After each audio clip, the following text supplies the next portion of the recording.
डोळ्याचं सगळं काय ठेवलं हा? काय झालं नेमकं? ही रानडुकरांनी खाल्ले ते.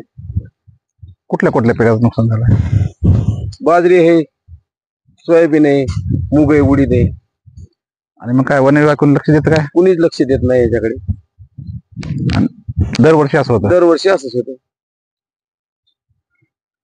काय राहिलंच नाही याच्यामध्ये काय? काहीच राहिलं नाही.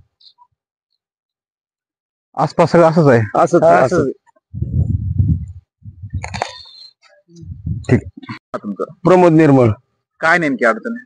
पावसामुळे अगोदरच पिकं वाया गेले सर, आणि ते आलेले ते बी रानडुकरांनी हायदोस का सुरू केलाय.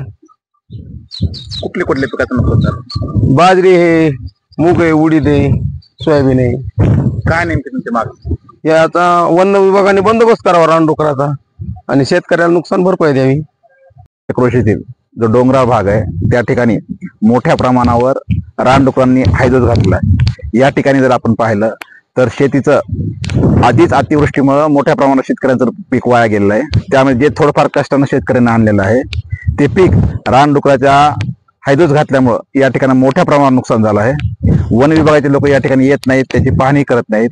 या शेतकऱ्यांची मागणी कमीत कमी वन विभागाच्या लोकांनी येऊन या रानडुकरांचा बंदोबस्त करावा किंवा या शेतकऱ्यांना नुकसान भरपाई द्यावी.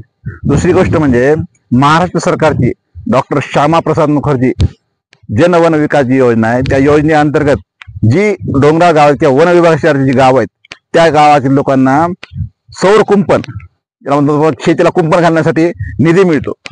मात्र ती योजना केवळ वन विभागाची गावं जी आहेत लगतची त्यांच्यासाठी आहे. ज्या ज्या ठिकाणी रानडुकर असतील, हरिण असतील, वन्यजीव शेतकऱ्यांचं पिकांचं नुकसान करतात त्या सर्व गावांना ती योजना लागू करण्यात यावी अशी आमची मागणी आहे.